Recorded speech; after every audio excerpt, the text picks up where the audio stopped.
As we move into 2026, a lot of new players are still asking the question, which Battle Pass weapon should I be picking as a new player in Genshin Impact? And we're answering that question for you here. Out of the 10 options that you have to select from, there's going to be a couple big winners here. And do keep in mind that there's going to be 2 weapons per type of weapon, 2 swords, 2 claymores, 2 catalysts. And they're all going to be pretty good, but only one can reign supreme for you. So let's start with the sword, the Wolf-fang. Much like the other sword we'll talk about in a minute, it does have crit rate as the secondary stat, meaning that this is a very nice stat stick, especially as a brand new player.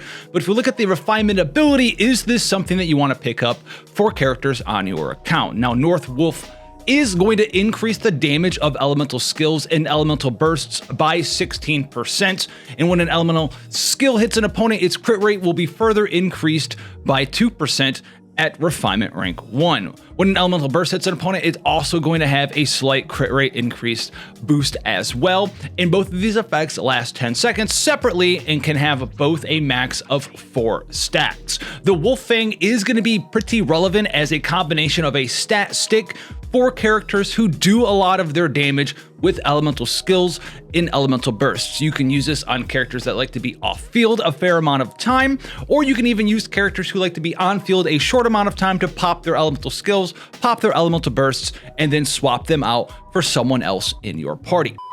Gamers, level up your game without breaking the bank. Dive into LOOTBAR's epic 6.2 recharge event, now live with a sleek new page. Score big with our all-in-one and guaranteed bundles for unbeatable value. New to LOOTBAR, snag a 10% coupon on your first buy, valid for 1 week only. Just enter your UID and get it nearly instantly. Additionally, you can also top up on Chrono Nexus directly from LOOTBAR, the same trusted service as Genesis Crystals. Quick, secure, no hassle. While also saving up to 25% total when topping up at lootbar.gg. Join over 100,000 trusted users. Check out our glowing of trust pilot review. Other top creators like Jello Impact and Raiden Shotgun enjoy LOOTBAR and swear by it for its secure instant recharges. Head over to lootbar.gg with my own unique tag. Check it out in the description below and game on. Limited time and don't miss out. But it's really for somebody who wants to do a vast majority of their damage from skills in bursts strictly from those 2 things. The other option as far as swords are concerned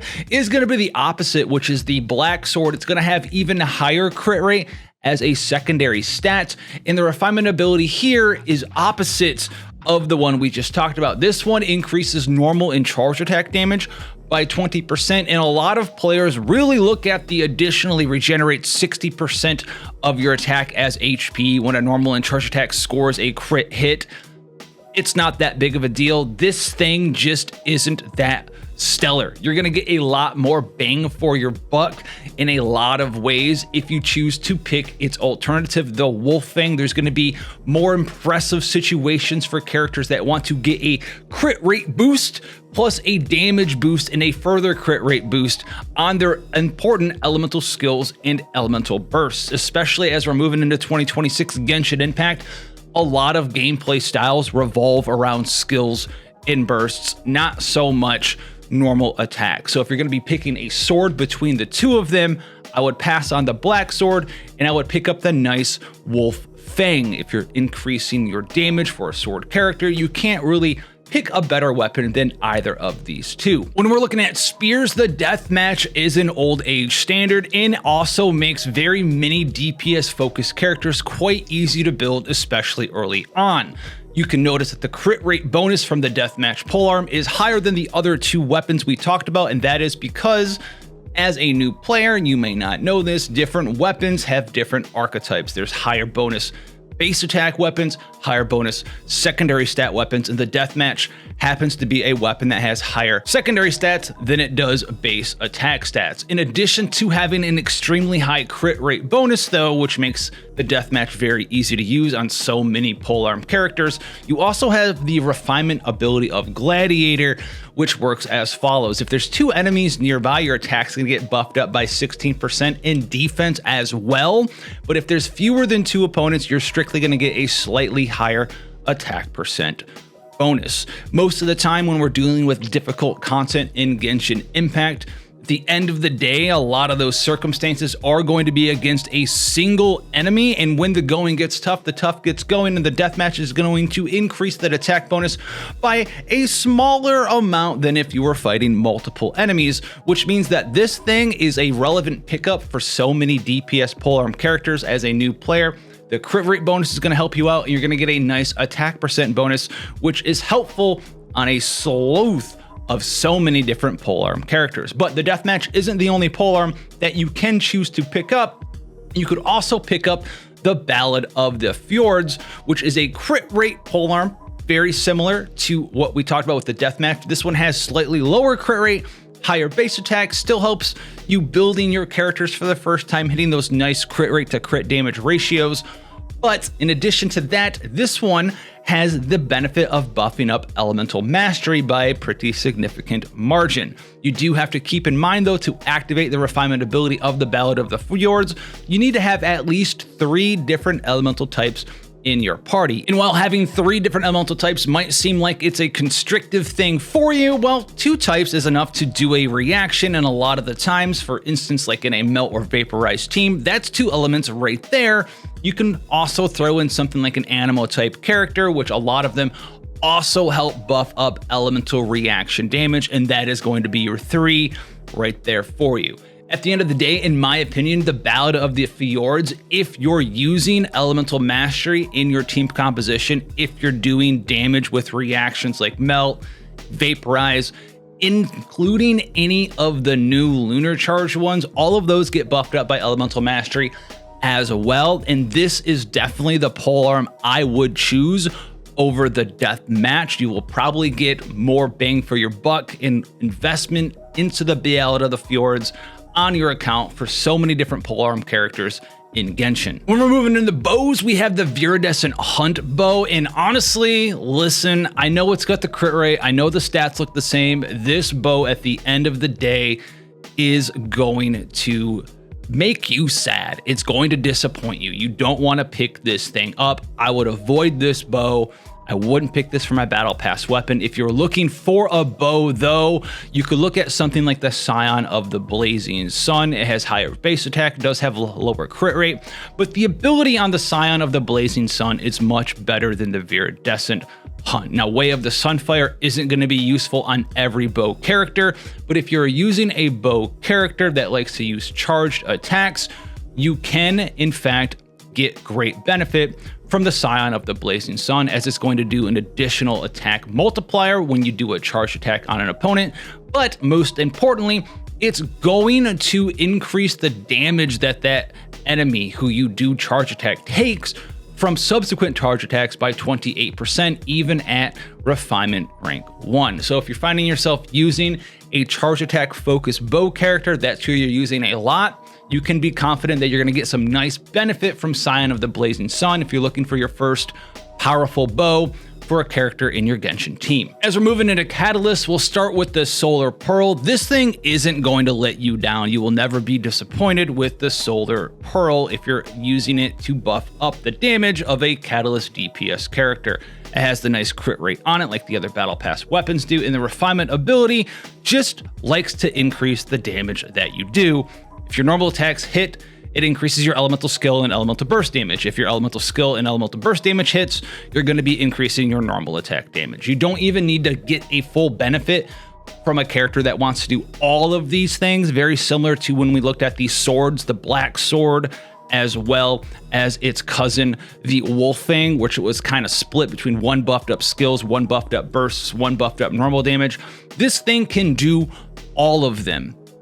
And it's very simple, even if you're using a catalyst character that wants to only do damage with skills and bursts, to slip 1 little normal attack in there and get that skill and elemental burst damage bonus, drop all of that stuff during that 6-second window, and swap somebody out. Conversely, if you're someone who wants to do a large amount of normal attack damage over elemental skill and elemental burst damage, you can do that too. And if you're using a character who wants to do all 3, Solar Pearl still works perfectly fine with those characters. The Solar Pearl is one of the old age staples of the Genshin Impact Battle Pass for Catalyst characters, and I definitely give it a seal of approval for you to pick up as a brand new player.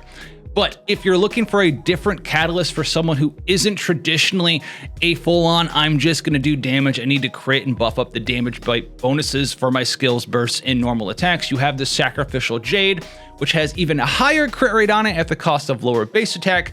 However, for characters who are HP scaling catalyst users that like to do damage, this will give you a nice max HP and elemental mastery bonus as well. And HP bonuses are extremely rare in Genshin Impact, and it's one of the few ways to directly buff max HP for catalyst characters in the game. So if you're using someone that is a max HP catalyst scaling character like Neuvillette, you came back, you've pulled him, you didn't get the weapon, you're looking for something for him as we move into 2026, this is going to be a fantastic weapon for you to pick up there. HP scaling catalyst, absolutely amazing. If you're not using someone like that though, feel free to pick a different weapon. Do know though that it is pretty unique, and while like we talked about some of the other weapons, you might find a different 4-star or a 5-star stat stick weapon that just has really good stats on it. A lot of the times you won't find another catalyst that has the combination of max HP as well as elemental mastery increase on the same thing. So as you're picking your BP weapon, keep that in mind. However, if you're not using a max HP scaling character, well, you're probably ready to move on to the next weapon. And that one's going to be the talking stick, the claymore. It's got pretty significant base attack on it, smaller crit rate bonus. In the refinement ability, the silver tongue is quite nice. This is going to increase the attack percent of the equipped character for 15 seconds after being affected by pyro. So you can use this in combination with someone like Bennett in your team to buff up the attack of whoever is equipped with this claymore.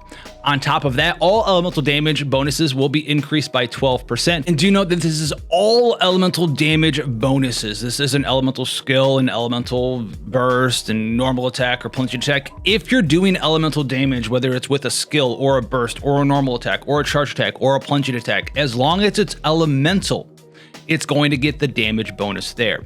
And while it might look like it's very difficult to make sure you're always being affected by a Hydro or Cryo or Electro or Dendro Aura, there are so many different ways in team compositions to apply that to your character now. You will probably find a good way to utilize the talking stick there. That being said though, and while I don't hate this weapon, there is a different claymore that I would suggest over the talking stick just because it's so great and easy to use on so many other characters, and that's going to be the Serpent Spine. Now the Serpent Spine is in that middle road. It's got decent base attack, it's got decent crit rate, and the refinement ability Wave Splitter on it sounds more dangerous and harder to use than what it really is. So Wave Splitter, every 4 seconds your character's on the field, you will gain a stacking buff that makes you do 6% more damage and take 3% more damage. And this can stack up to 5 times. So up to a maximum of a 30% damage bonus for everything. However, if you take damage, you will then lose 1 stack. The important thing though is that you can also retain these stacks when your character is off of the field. How do you keep it up to 5 stacks without losing a stack? A lot of players, when they first see this weapon, they go, man, dude, I'm gonna get hit, it's gonna feel bad, I'm gonna lose my stacks.